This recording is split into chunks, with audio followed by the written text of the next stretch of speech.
ప్రభు అయిన యేసుక్రీస్తు నామములో ఈ రాత్రి సమయంలో బైబిల్ తరగతికి వచ్చినటువంటి సహోదరులందరికీ కూడా హృదయపూర్వకమైన వందనాలు తెలియజేస్తున్నాను. ఆన్లైన్లో వాక్యం ఉన్నటువంటి ప్రతి సహోదరునికి చింతపల్లిలో ఉన్నటువంటి క్రీస్తు సంఘం తరపుగా హృదయపూర్వకమైన వందనాలు తెలియజేసుకుంటున్నాను. ప్రార్థన చేసుకుని దానికి వాక్యంలో మనం ప్రవేశిద్దాం. ప్రార్థన. ప్రేమ స్వరూపుడైన పరలోకపు తండ్రి, మీ పరిశుద్ధమైన ఘనమైన ఉన్నతమైన నామమునకు స్తుతులు స్తోత్రాలు సమర్పణ చేసుకుంటున్నాం. గతించిన శుక్రవారం నుంచి ఇంత పర్యంతం మీ మహా దయచేత కృపచేత నన్ను మమ్మల్ని సజీవ లెక్కలో ఉంచి సురక్షితంగా కాచి కాపాడి ఈ రాత్రి సమయంలో ప్రియులను మీ బిడ్డలతో కలిసి ఇంత పర్యంతము కీర్తన ద్వారా మిమ్మల్ని స్తుతించడానికి మీరు అనుగ్రహించిన సమయం బట్టి కృతజ్ఞతలు తెలియజేస్తున్నాను. నాయన గుడి వచ్చిన ప్రతి బిడ్డను దీవించండి. ఇంకా రాలేకపోయిన బిడ్డలు క్షమించి మీ చిత్తమైతే మరొక తరుణం వారికి ఇవ్వండి.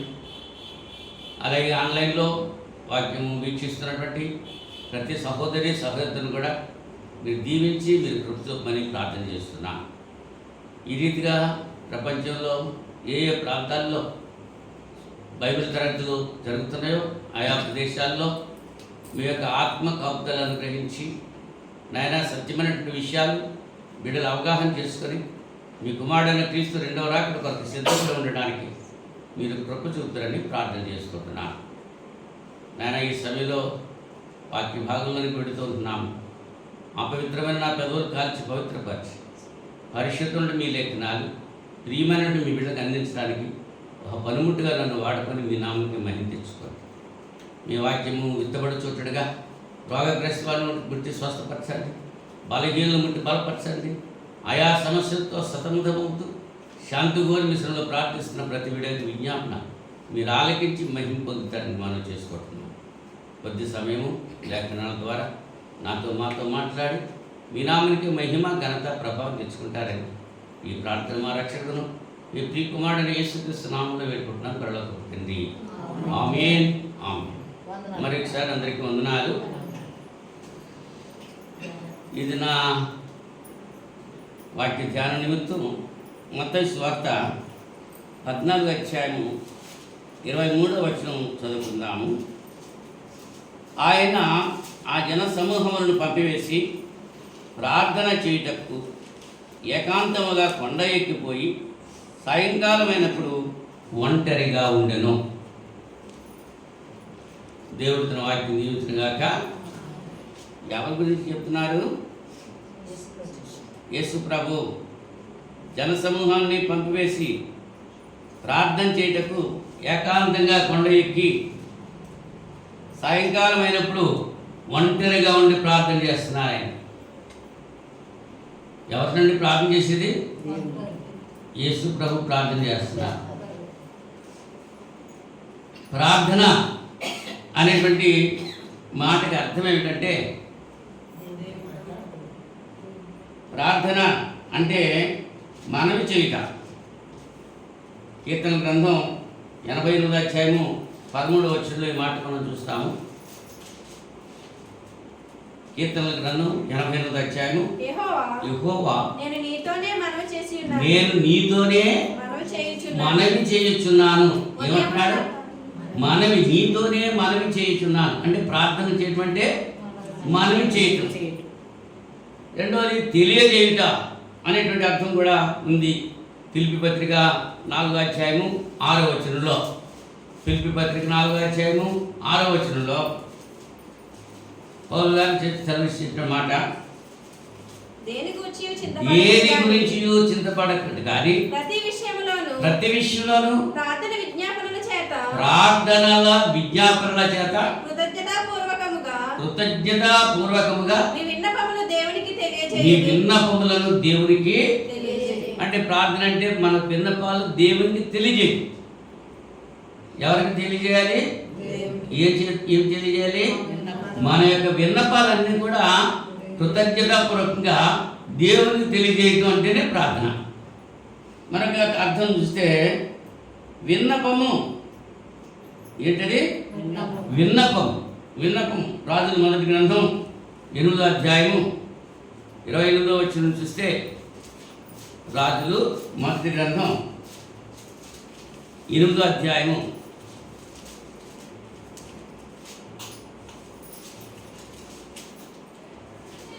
28వ వచనంలో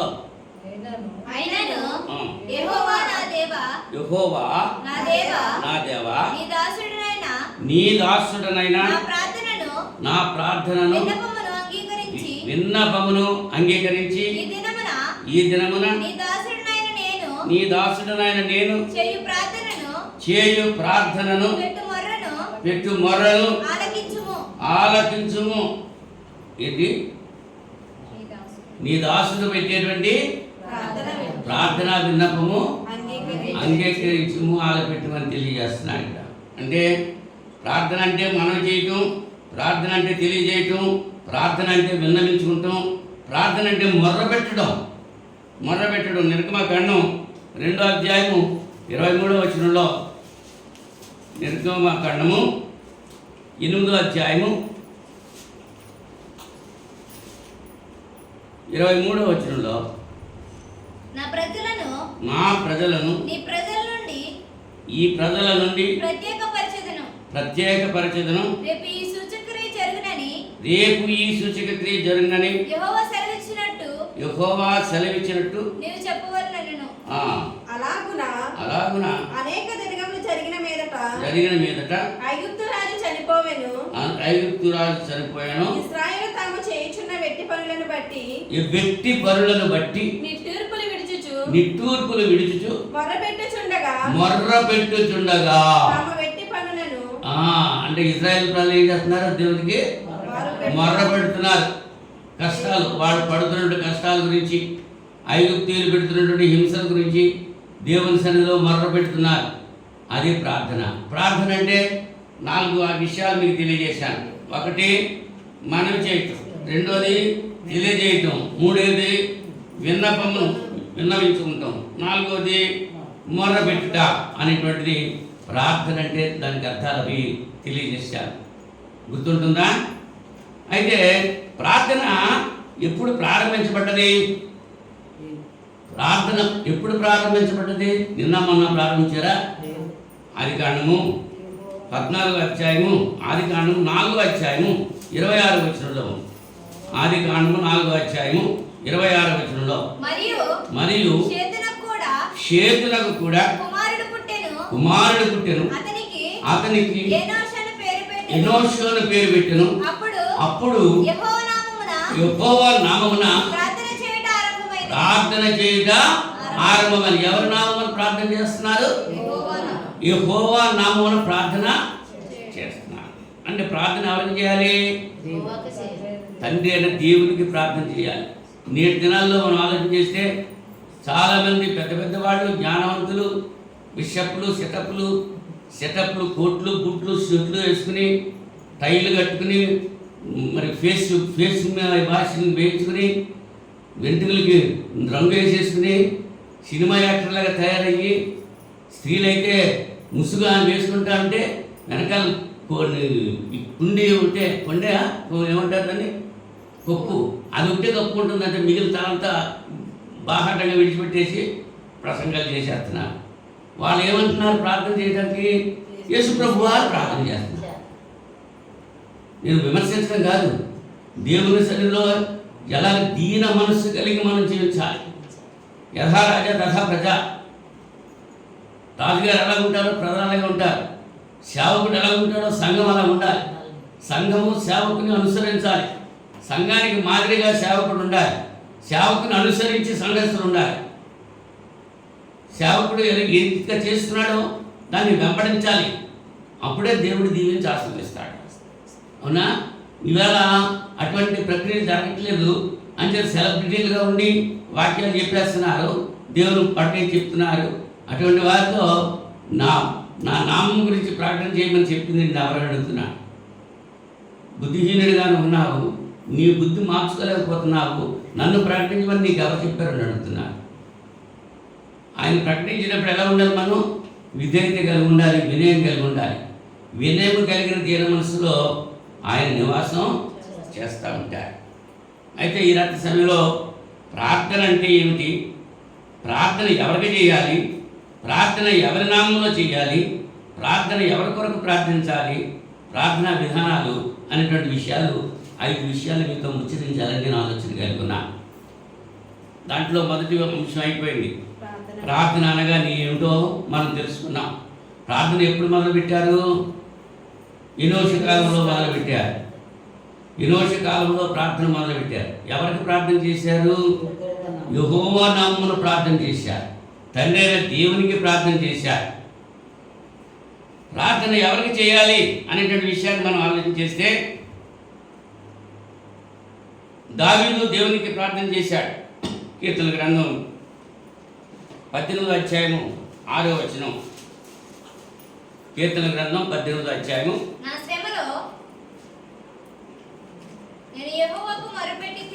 నా శ్రమలో నేను యెహోవాకు మొరపెట్టింది. ఏం చేశాడు? ఎవరికి మొరపెట్టాడు? యేసు ప్రభువుకు మొరపెట్టాడా? దావీదు ఎవరికి మొరపెట్టాడు? దావీదు వలె నేను పాటలు పాడతాను, దావీదు వలె నేను నాట్యం ఆడతాను అన్నావు. మరి దావీదు వలె ప్రార్థన చేస్తున్నావా? దావీదు ఎవరికి ప్రార్థన చేశాడు? దావీదు ఎవరికి మొరపెట్టాడు? అంటే దేవునికి మొరపెట్టాడు. మరి నువ్వెవరికి మొరపెడుతున్నావు? ఒకసారి ఆలోచన కలిగి ఉండాలి. రెండవదిగా మనం చూస్తే దానియేలు గురించి చూద్దాం. దానియేలు ఎవరికి ప్రార్థన చేశాడు? దానియేలు గ్రంథం 6వ అధ్యాయము 10వ వచనం. దానియేలు గ్రంథం 6వ అధ్యాయము 10వ వచనం. ఇట్టి శాసనము సంతకము చేయబడినని దానియేలు తెలుసుకొని తన ఇంటికి వెళ్ళి యథాప్రకారముగా అనుదినము ముమ్మారు మోకాళ్ళుని తన ఇంటి పైగది కిటికీలు తెరచి యెరూషలేము వైపు తెరచి తిరుగబడి ఉండగా దేవునికి ప్రార్థన చేయించు ఆయనను స్తుతించు. ఎవరికి ప్రార్థన చేశాడు దానియేలు? దేవునికి ప్రార్థన చేశాడు. నేను తప్ప వేరొక దేవుడు నీకు ఉండకూడదని చెప్పింది ఎవరో? తండ్రి అయిన దేవుడు. నేనే దేవుడను, నేను తప్ప వేరొక దేవుడు నీకు ఉండకూడదు కనుక చెప్పింది ఎవరో? దేవుడు. దానియేలు ఎవరికి ప్రార్థన చేస్తున్నాడు? ఎటువంటి పరిస్థితిలో ప్రార్థన చేస్తున్నాడు? రాజు ఒక శాసనం చేశాడు. రాజు దగ్గర ఉండేటువంటి ఆ మంత్రులు అందరూ ఏకస్థలై ఒక శాసనం చేయించారు. ఇన్ని దినాలు వరకు నీ దగ్గరే మనం చేయాలి, ఇంకా ఎవరు ఏ దేవుని దగ్గర మనం చేయడానికి వీలు లేదు అని శాసనం. అలాగే ఎవరైనా ఒకవేళ నిన్ను తప్ప వేరొకరికి ప్రార్థన చేస్తే సింహాల బోన్లో పడేయాలి మనల్ని ఆజ్ఞా శాసనం చేశారు. రాజుగారు అలాగే శాసనం చేశారు. అట్టి శాసనం చేయబడి ఉన్నప్పుడు కూడా దానియేలు ఏం చేశాడు? యెరూషలేము వైపు తన కిటికీ తలుపు తెరచి మోకరించి దినమునకు 3 సార్లు మోకాళ్ళ నుంచి ప్రార్థన చేశాడు. ఎవరికి? దేవునికి ప్రార్థన చేశాడు. దానియేలు ఎవరికి ప్రార్థన చేశాడు? దావీదు ఎవరికి ప్రార్థన చేశాడు? యేసు ప్రభు ఎవరికి ప్రార్థన చేశాడో చూద్దాం. మత్తయి సువార్త 26వ అధ్యాయము 36వ వచనం. మత్తయి సువార్త 26వ అధ్యాయము 36వ వచనం. అంతటా యేసు వారితో కూడా గెత్సెమనే అనబడిన చోటికి వచ్చి నేను అక్కడికి వెళ్ళి ప్రార్థన చేసి వచ్చే వరకు మీరు ఇక్కడ కూర్చుండని శిష్యులతో చెప్పి పేతురును జెబెదయి ఇద్దరు కుమారులను వెంటబెట్టుకుని పోయి దుఃఖపడుటకును చింతాక్రాంతుడగుటకును మొదలుపెట్టాను. అప్పుడు యేసు మరణమందునంతగా నా ప్రాణము బాహు దుఃఖంలో మునిగి ఉన్నది. మీరిక్కడ నిలిచి నాతో కూడా మెలకువగా ఉండుడని వారితో చెప్పి కొంత దూరం వెళ్ళి సాగిలపడి నా తండ్రి సాధ్యమైతే ఈ గిన్నె నా యొద్ద నుండి తొలగిపోనివ్వండి. ఆయనను నా ఇష్ట ప్రకారం కాదు నీ చిత్త ప్రకారమే కానీ మనం ప్రార్థన చేశాడు. ఎవరు ప్రార్థన చేశాడు? ఆయన యేసు ప్రభు తండ్రి అయినా దేవునికి ప్రార్థన చేశాడు. నీ చిత్తమైతే ఈ గిన్నె నా ఎదురు నుంచి తొలగింపజేయి అంటున్నాడు. అసలు ఆ చిత్తం అదే. దేవుని చిత్తం ఏంటి? తన ఏకైక కుమారుడైన క్రీస్తుని లోకానికి పంపి సర్వమానవ పాప పరిహారార్థం ఆయన బలి అర్పణగా చేయాలి. అది దేవుని యొక్క చిత్తం. మానవులు రక్షించడానికి దేవుడు తన కుమారుడైన క్రీస్తుని లోకానికి పంపించాడు. అయితే యేసు ప్రభు వారు వెళ్ళి ప్రార్థన చేస్తున్నారు. శిష్యులతో చెప్పారు, మీరు ఇక్కడ నుండి ప్రార్థన చేయండి, మెలకు శోధనలో ప్రవేశింపనున్నట్లు మీరు మెలకుగా ఉండి ప్రార్థన చేయండి. ఎవరికి ప్రార్థన చేశాడు? ఆయన తండ్రి అయిన దేవునికి ప్రార్థన చేశాడు. ఈ 4 సందర్భాల్లో కూడా దావీదు ఎవరికి ప్రార్థన చేశాడు? దేవునికి ప్రార్థన చేశాడు. దానియేలు ఎవరికి ప్రార్థన చేశాడు? దేవునికి ప్రార్థన చేశాడు. యేసు ప్రభు ఎవరికి ప్రార్థన చేశాడు? దేవునికి ప్రార్థన చేశాడు. 3 సందర్భాలు చెప్పారు. 4వ సందర్భం కూడా చెప్తాను. క్రైస్తవులైనటువంటి వారు ప్రార్థన చేశారు. అపొస్తలుల కార్యాల గ్రంథం 12వ అధ్యాయం 5వ వచనంలో యేసు ప్రభు శిలువ వేయబడ్డారు, చనిపోయి సమాధి చేయబడ్డారు, దేవుని చేత 3వ దినాన్ని లేపబడ్డారు, ఆయన ఆరోగ్యమైపోయారు. శిష్యులకి 40 దినాలు మరి 40 సార్లు కనపడ్డారు, సశరీరుడిగా కనపడ్డాడు. అంత అయిపోయిన తర్వాత పేతురు ఆ సంఘము ఏకస్తులై దేవుని స్తుతిస్తుండగా పేతురును పట్టుకుని చెరసాలలో వేసేసాడు. చెరసాలలో వేసేస్తే సంఘం ఏం చేస్తుంది? పేతురు చెరసాలలో ఉంచబడెను. సంఘమైతే అతని కొరకు అత్యాశక్తితో దేవునికి ప్రార్థన చేయించుండండి. సంఘం ఎవరికి ప్రార్థన చేస్తున్నారు? అప్పుడు యేసు ప్రభు వారు భూలోకంలో ఉన్నారా? భూలోకంలో ఉన్నారా? అప్పుడు యేసు ప్రభు వారు ఎక్కడున్నారైనా? తండ్రి దగ్గరికి వెళ్ళిపోయారు. తండ్రి గుడి స్పర్శన కూర్చుని ఉన్నాడు అని శపం తెలియజేస్తూ ఉంటున్నాడు. అవునా? ఎక్కడున్నాడు? తండ్రి అయిన దేవుని దగ్గర ఉన్నాడు యేసు ప్రభు. కానీ వీళ్ళు సంఘం ఎవరికి ప్రార్థన చేస్తున్నారు? దేవునికే ప్రార్థన చేస్తున్నారు. పేతురు గురించి. పేతురు చెరసాలలో పెట్టేస్తే సంఘం దేవునికి ప్రార్థన చేస్తున్నారు. ఇవాళ సేవకుడితో వాదమాడడానికి వచ్చిన మనుషులతో సంఘర్షణ ఎవరన్నా ఎదురించి మాట్లాడారా?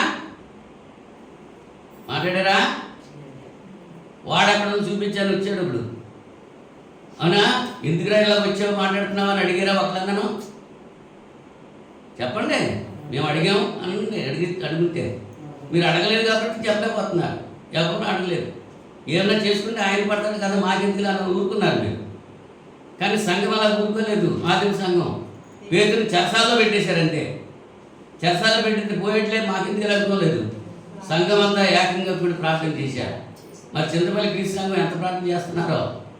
దేవుని పరిణిమంతం, దేవుని పని పాడైపోతుంటే మైక్ సెట్లు ఆఫ్ చేయించేసి మైక్ రాకుండా చేస్తూ ఉంటే సంఘం ఏమాత్రం మరి చర్య తీసుకుంటుందో ఒకసారి మీకు ఆలోచన కలిగి ఉన్నాం. దేవుని పని ఆటంకం పరిచయం గురించి ప్రార్థన చేస్తున్నారా? అన్ని దేవాలయాల మీద మైక్ సెట్లు మోగుతున్నాయి. మరి మనం దేవాలయాల మీద మోగకుండా ఉండగల కారణం ఏంటి? దుష్టుడు మాట్లాడాడు, బూతులు మాట్లాడాడు. అవునా? ఆ దుష్టుని ఎవరైనా సంఘర్షణలు ఎదిరించారా? కానీ అన్నింటికీ లేవా, మాకెందుకు ఉండకూడదని ఎవరన్నా ఒక్కడు అడిగారా? లేదు. సంఘానికి అంత బాధ్యత లేదు. అందుచేత ఆదిమ సంఘము పేతురుని చెరసాలలో ఉంచినప్పుడు ఏం చేశారు? దేవునికి ప్రార్థన చేశారు. దేవునికి ప్రార్థన చేశారు. అంటే ప్రార్థన ఎవరు చేయాలి? దేవునికి ప్రార్థన చేయాలి, యేసు ప్రభుకి కాదు అనేటువంటి విషయాన్ని ఇక్కడ మనం చూస్తూ ఉంటున్నాం. కానీ కొంతమంది ఏం చేస్తున్నారు? ఎవరికి చేస్తున్నారు ప్రార్థన? యేసు ప్రభుకే ప్రార్థన చేస్తున్నారు. ఎంత చెప్పినా సరే కుక్కతో ఒక వంకర. ఎన్నిసార్లు చెప్పినా సరే, ఎన్నిసార్లు బప్తీసి కట్టేసినా ఆ కట్లు ఎప్పుడు ఉందంటే మళ్ళీ వంకర అయిపోతున్నారు. ఎన్నిసార్లు బోధించినా ప్రార్థన చేయమంటే యేసు ప్రభు అని మొదలెడతారు. లేకపోతే మధ్య మధ్యలో అప్పుడప్పుడు తండ్రి నాయన యేసు ప్రభు అంటారు. అది కాదు అనేటువంటి విషయాన్ని రాత్రి సమయంలో మీరు గుర్తు చేస్తున్నాను. రైట్. 3వ పాయింట్, ప్రార్థన ఎవరి నామంలో చేయాలి? ఎవరి నామంలో చేయాలి? యేసు ప్రభువు బోధించారు. యోహాను సువార్త 16వ అధ్యాయం 23వ వచనంలో, యోహాను సువార్త 16వ అధ్యాయం ఆ దినమున మీరు దేనిని గూర్చియు నన్ను అడగరు.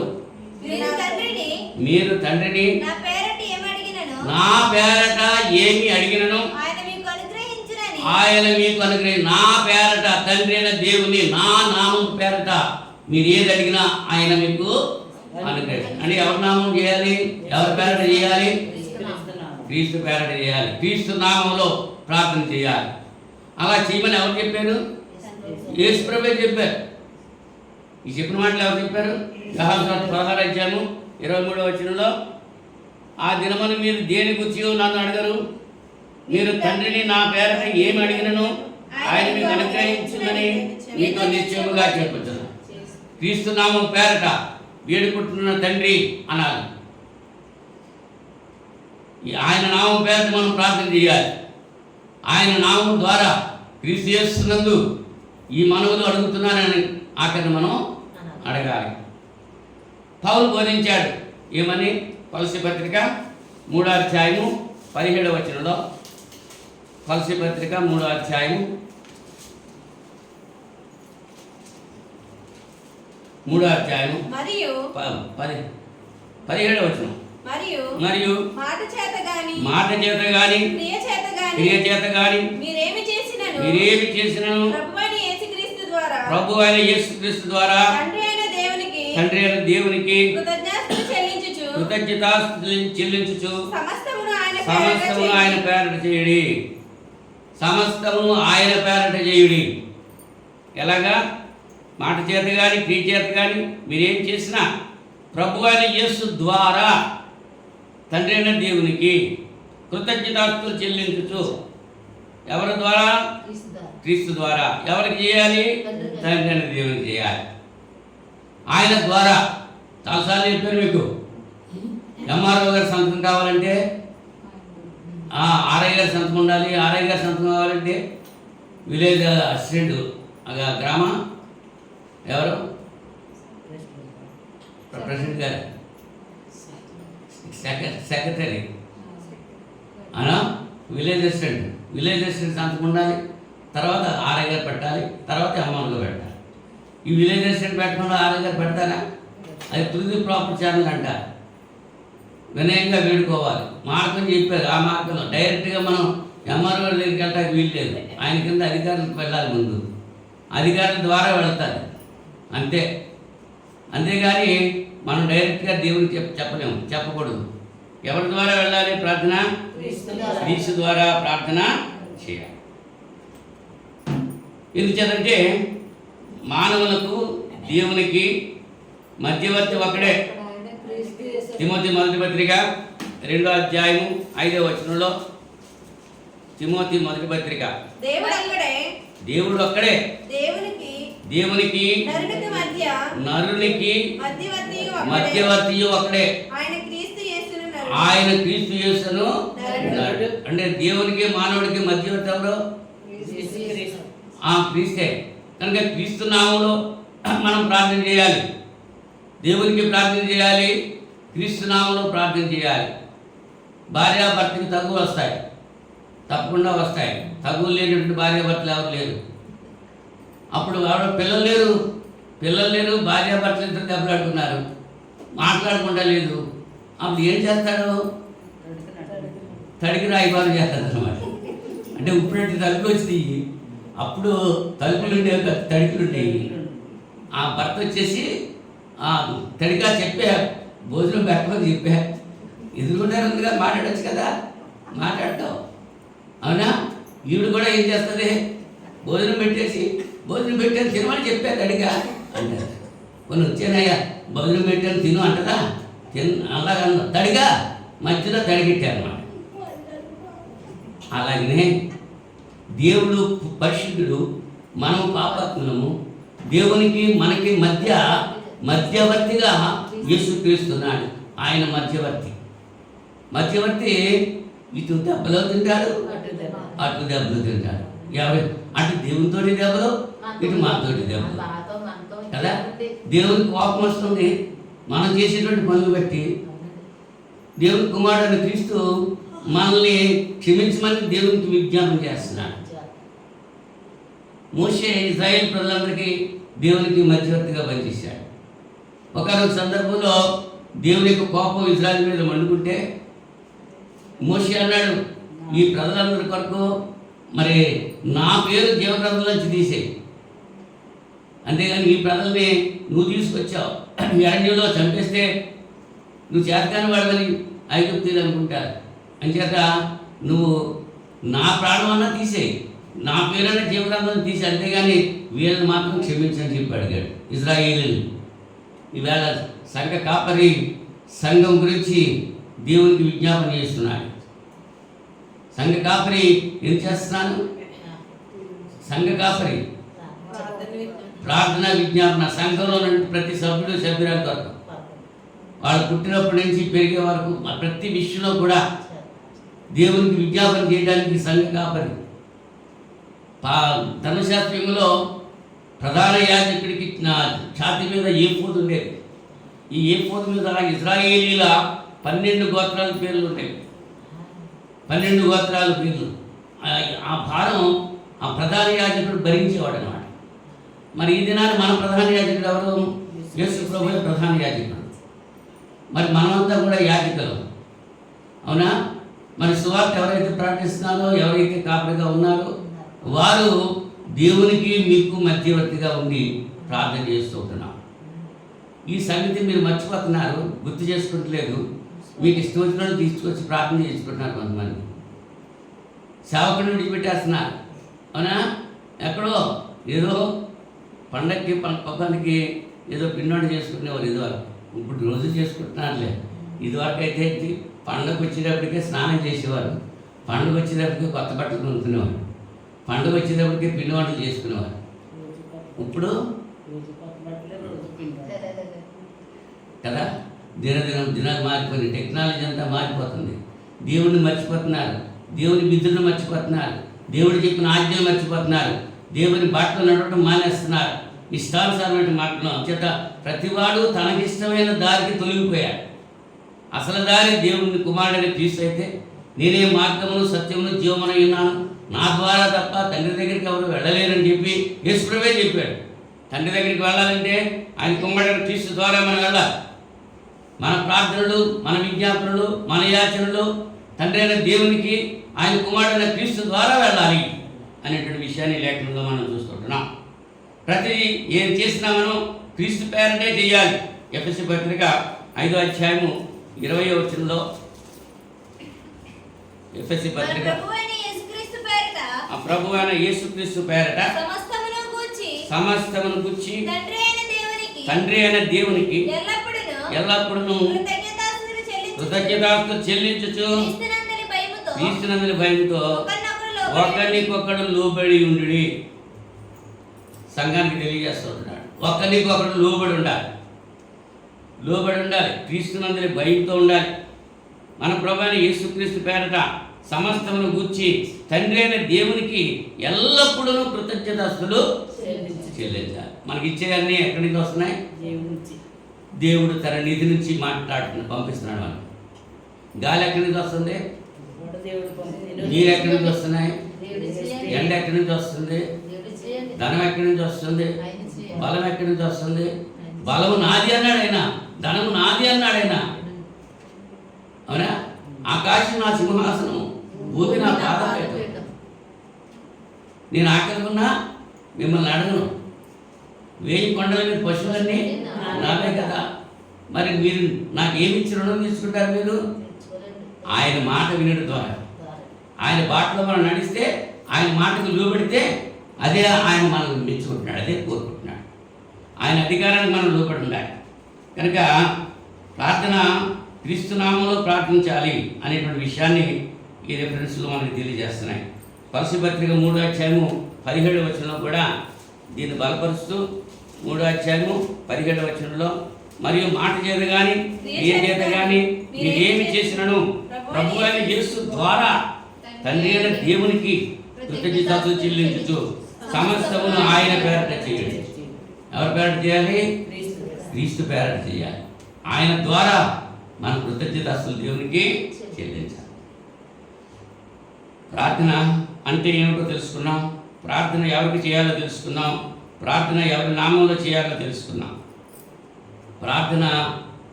దేని కొరకు ప్రార్థన చేయాలి?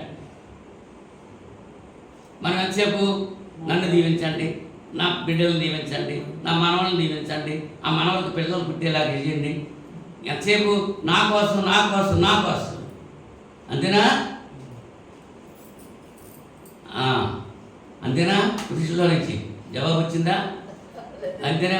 ఎవరికో ప్రార్థన చేసి పిల్లలు కూడా ప్రార్థన చేసి చెప్తున్నారు. మా అబ్బాయి అలా చెప్తున్నటువంటి ప్రార్థన అంటే, దేవా మా అమ్మని దీవించండి, మా నాన్న దీవించండి, మా అన్నని దీవించండి, మా అక్కని దీవించండి, మా చెల్లిని దీవించండి. ఇదే ప్రార్థన. మనం అదే ప్రార్థన చేస్తున్నాం, పిల్లలు కూడా అదే ప్రార్థన నేర్చుకుంటున్నారు. కానీ వీటి గురించి ప్రార్థన చేయాలి అనేటువంటి విషయం చూస్తే తిమోతి మొదటి పత్రిక 2వ అధ్యాయము, తిమోతి మొదటి పత్రిక 2వ అధ్యాయము మొదటి 3 వచనాలు. మనము సంపూర్ణ భక్తియు మాన్యతయు కలిగి నెమ్మదిగాను సుఖముగాను బ్రతుకు నిమిత్తము అన్నిటికంటే ముఖ్యముగా మనుషులందరి కొరకును రాజుల కొరకును అధికారులందరి కొరకును విజ్ఞాపనములను ప్రార్థనలను యాచనలను కృతజ్ఞతాస్తులను చేయవలనని హెచ్చరిస్తున్నాను. ఎవరి కొరకు ప్రార్థన చేయాలి? మనుషులందరి నిమిత్తం ప్రార్థన చేయాలి, రాజుల కొరకు ప్రార్థన చేయాలి, అధికారులందరి కొరకు ప్రార్థన చేయాలి, యాచనలు చేయాలి, కృతజ్ఞతాస్తులు చెల్లించాలి. మన అధికారులు ఎవరైతే ఉన్నారో అధికారి గురించి మనం ప్రార్థన చేయాలి. రోమపత్రిక 13వ అధ్యాయంలో అధికారం గురించి తెలియజేస్తున్నారు. ప్రతివాడు పై అధికారికి లోబడి ఉండాలి. అధికారిని ఎదిరిస్తే దేవుని ఎదిరించినట్టు. ప్రతి అధికారం కూడా దేవుని నుంచి వచ్చింది. అంచేత ప్రతివాడు కూడా అధికారికి లోబడి ఉండాలి. పెద్దవాడు చిన్నవాడిని ప్రేమించాలి, చిన్నవాడు పెద్దవాడికి విధేయత కలిగి ఉండాలి. అది పెట్టున్నది.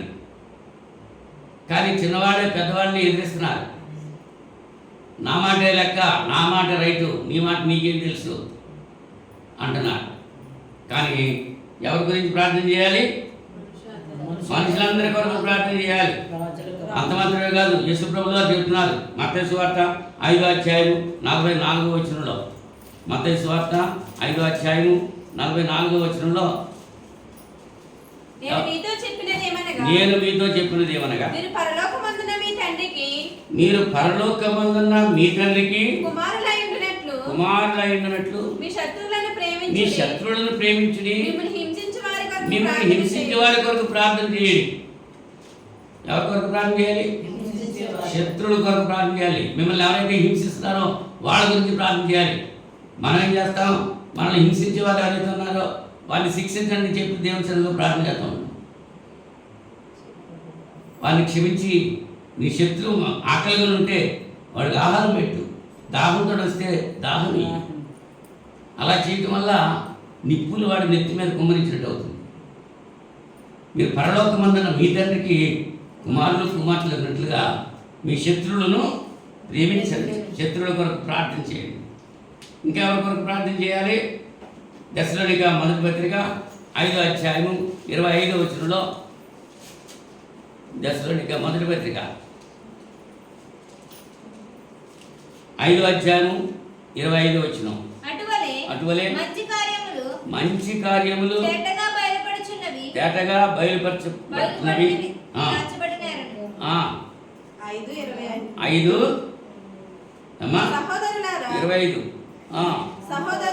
సహోదరులారా మా కొరకు ప్రార్థన చేయండి.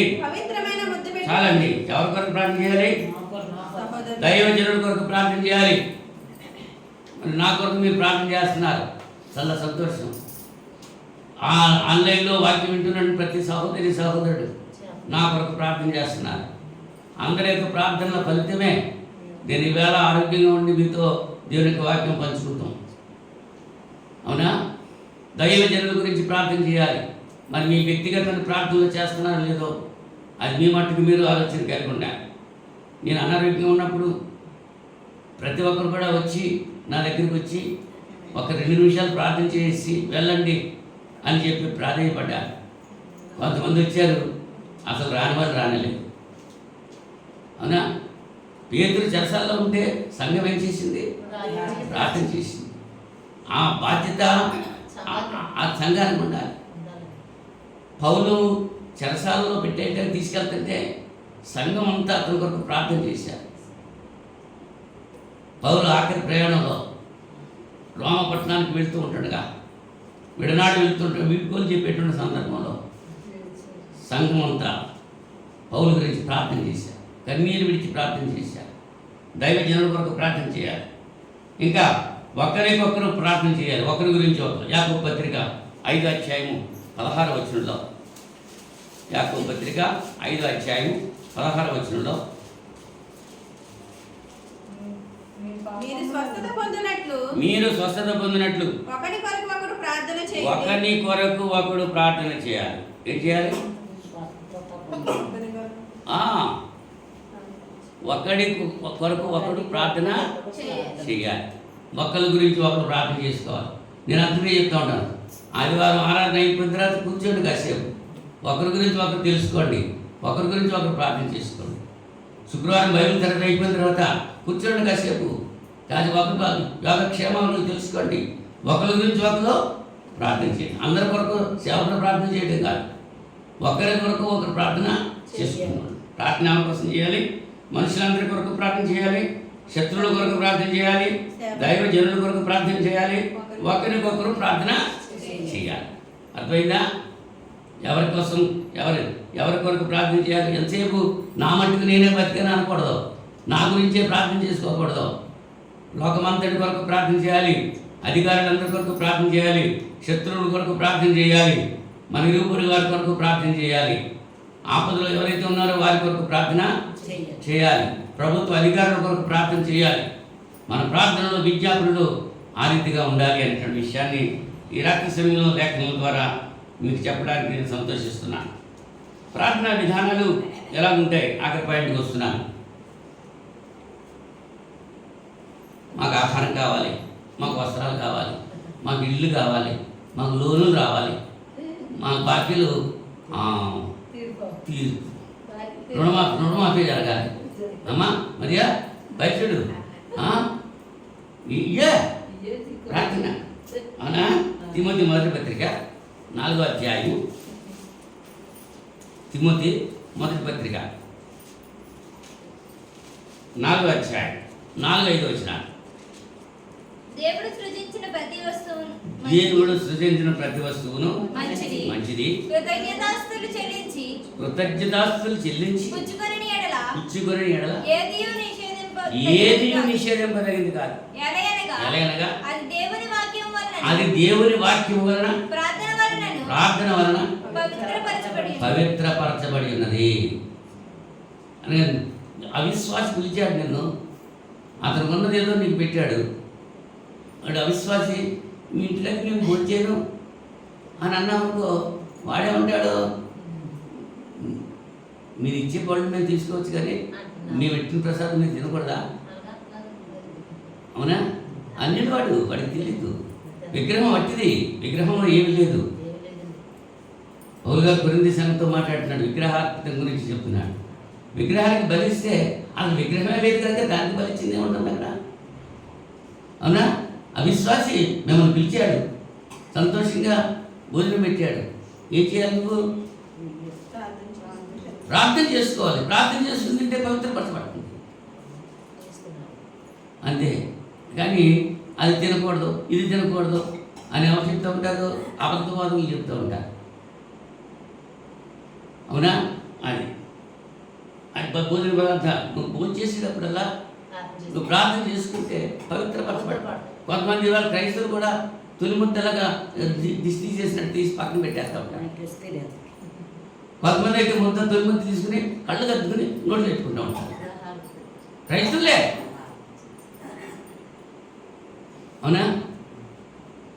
ఒకసారి ఎలక్షన్ డ్యూటీకి మేము వెళ్ళినప్పుడు పెద్దపాడు మాస్టర్ ఆయన ఇప్పుడు లేదు, ఆయన ఇష్టంలో పెట్టిన అన్నం 16 ముద్దలు, ఒక్కొక్క ముద్దల చుట్టూరు పెట్టుకుంటూ వచ్చేసాడు. నేను ఏ విషయాలు కూడా మొహమ్మడి పడను, ఎవరైనా అడిగేస్తూ ఉంటాను. ఏంటి సార్ మీరేంటి ఇన్ని ముద్దలు పైన పెట్టేశారు? అన్నం పెట్టిన అన్నంలో సగం పెట్టేశాడు ఆయన. అంటే ఇదేమో మా తండ్రి ముద్ద, ఇదేమో మా అమ్మ ముద్ద. ఆయన తల్లిదండ్రులు చచ్చిపోయారు అనమాట. ఇదేమో మా తమ్ముడు ముద్ద, ఇదేమో మా అక్క ముద్ద, ఇదేమో మా స్నేహితుడి ముద్ద. ఈ చచ్చిపోయిన అందరికీ ఒక ముద్ద ఎట్టేసి అప్పుడు ఇటు తింటాడు. అవునా? మరి క్రైస్తవులు కూడా అలాగే ఉన్నారు కదా, దిష్టి తీసేస్తే ఓ ముద్ద కింద పెట్టి, లేకపోతే మా తొలి ముద్ద కుక్కలు కాకేసి ఆ కుక్కకి వేసేసి. ఇది ఏంటది? పారంపర్య ఆచారాలు. నువ్వు ప్రార్థన చేస్తున్నావు, అది పవిత్రపరచబడ్డది. అది ఏదైనా సరే విషయం తాగినా ప్రార్థన చేసుకుంటే ప్రాణహాని ఉండదు. అలాగే అపొస్తలులు చేశారు. పాములు కరిసినాయి, అయినా సరే వాళ్ళు బ్రతికారు. విషసర్పం కాటేసింది పౌల్ని, తాపకరమైన సర్పం కాటేసింది, విదిలించి వేసాడంతే మంటలో, అంతేగాని అతనికి హాని ఏమీ జరగలేదు. వాళ్ళకి చెప్పాడు, అది మనకు కాదు. ఇవాళ అటువంటి పనులు ఇవాళ సేవకులు కొంతమంది చేస్తున్నారు బలవంతంగా. పాము చేత కాటేయించేసుకున్నాడు ఒక ఆయన, పోస్ట్ వచ్చింది అన్నా, పాము చేత కాటేయించేసుకున్నాడు కావాలని. దేవుడు స్వస్థపరిచేస్తాడు అంటే నన్ను పాము కలిసిన దేవుడు బతికిస్తాడు. పాములను అణగదొక్కడానికి అధికారం ఇచ్చేశాడు. నీకెవలేదు, నీకు నాకు ఇవ్వలేదు అధికారం, ఆ అపొస్తలులకు ఇచ్చాడు. ఆ అపొస్తలు పేర్లకు పెట్టాడు, ఆ అపొస్తలుగా అధికారం ఇచ్చాడు తప్ప నీకు నాకు అధికారం లేదు. అవునా? కనుక జాగ్రత్తగా ఉండాలి. శోధనలు జయించడం కొరకు ప్రార్థన చేయాలి. శోధనలు వస్తాయి, ఆ శోధనలు జయించడానికి ఏం చేయాలి? ప్రార్థన చేయాలి. మత్తయి సువార్త 26వ అధ్యాయం 41వ వచనంలో, మత్తయి సువార్త 26వ అధ్యాయం 41వ వచనం, మీరు శోధనలో ప్రవేశింపకున్నట్లు మెలకుగా ఉండి ప్రార్థన చేయాలి. మనం చర్చి లోపల రావడంతో నిద్రేస్తాను మొదలెట్టేస్తారు కొంతమంది. అందరినీ అంటలేదు, ఎవరైతే నిద్రపోతున్నారో ఆ పోతులుగా చెప్తున్నాను. ఎన్నిసార్లు చెప్పినా పోతులు నిద్రపోవటం మానవు. మీరు శోధనలో అంచెలు శోధనలో పడుతున్నారు. మీరు ప్రార్థనలో మీరు శోధనలో పడకున్నట్లు మెలకువగా ఉండి ప్రార్థించాలి. ఐదుకు నిద్రపోయాడు కాబట్టి పైకి పడి చచ్చాడు. పౌలు విస్తరించి మాట్లాడతాడు అర్ధరాత్రి వేళ. అవునా? అపొస్తలుల కార్యాలు 20వ అధ్యాయంలో మనం చూస్తుంటున్నాం. మరునాడు పళ్ళు వెళ్ళనయండి విస్తరించి మాట్లాడుతూ ఉంటే ఐదుకు అనేవాడు కిటికీలో కూర్చొని కునిపాట్లు పడుతున్నాడు. ఈ కునిపాట్లు వాడు కిటికీలో ఉన్నాడు కదండి, తలుపులు లేవేమో ఆ కిటికీలు. 3 అంతస్తుల నుంచి కింద పడి తెచ్చాడు. దేవుని పని ఆగిపోయింది అక్కడ ఒక్కడి గురించి. పౌలు గారు మన కిందకి వెళ్ళి వాడిని బతికించి తీసుకొచ్చి చెప్పాడు, మీ అపరాధం చేత మీ పాపం చేత మీరు చచ్చిన వారేంటిగా ఆయన క్రీస్తునందు మిమ్మల్ని బ్రతికించాడు. శోధన చేయించడానికి మనం ప్రార్థన చేయాలి. ఆత్మీయ అభివృద్ధి కొరకు మనం ప్రార్థన చేయాలి. మన ఆత్మ అభివృద్ధి చెందాలి. దినదినము అభివృద్ధి చెందాలి. శరీరం పెంచేసుకుంటున్నాం, శరీరం బరువైపోతుంది, ప్రార్థనలో మెలుగుగా ఉండలేకపోతున్నాం, కొవ్వెక్కిపోతుంది, మత్తు వచ్చేస్తుంది. అంతే వారి హృదయం కొవ్వు ఉందంటున్నాడు. హృదయం కొవ్వున్న వలనే దేవుని సన్నిధిలో నిద్ర వచ్చేస్తుంది. ఆలోచించండి. కొలస్సీ పత్రిక 1వ అధ్యాయము 9 నుంచి 12 వచనాలు. కొలస్సీ పత్రిక 1వ అధ్యాయం.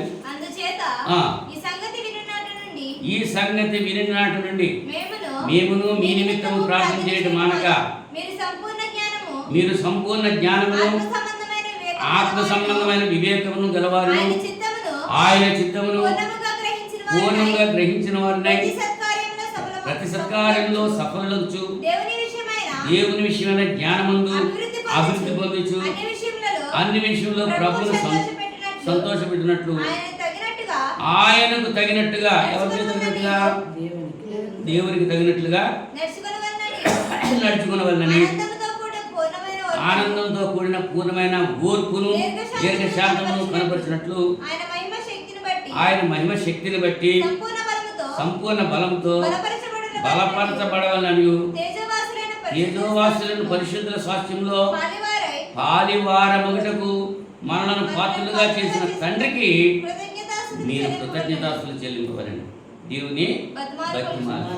పెద్ద వచనం ఇది, 12వ వచనం. వచనాలన్నింటిలో పెద్ద వచనం ఇది. దీంట్లో సారాంశం ఎక్కువగా ఉంది. అవునా? 12:9 దగ్గర నుంచి మనం చూస్తే 12వ వచనమే ఇంత పెద్దదిగా ఉంది. 10, 11, 12 కలిసిపోయినాయి. దేని విషయంలో కూడా మనం అన్ని విషయంలో ప్రభువుని సంతోషపెట్టాలి, దేవుని సంతోషపెట్టాలి, కానీ మనుషుని సంతోషపెట్టాలి ప్రయత్నం చేయకూడదు. మనుషులు సంతోషపెట్టాలంటే దేవునికి దూరం అయిపోతాం.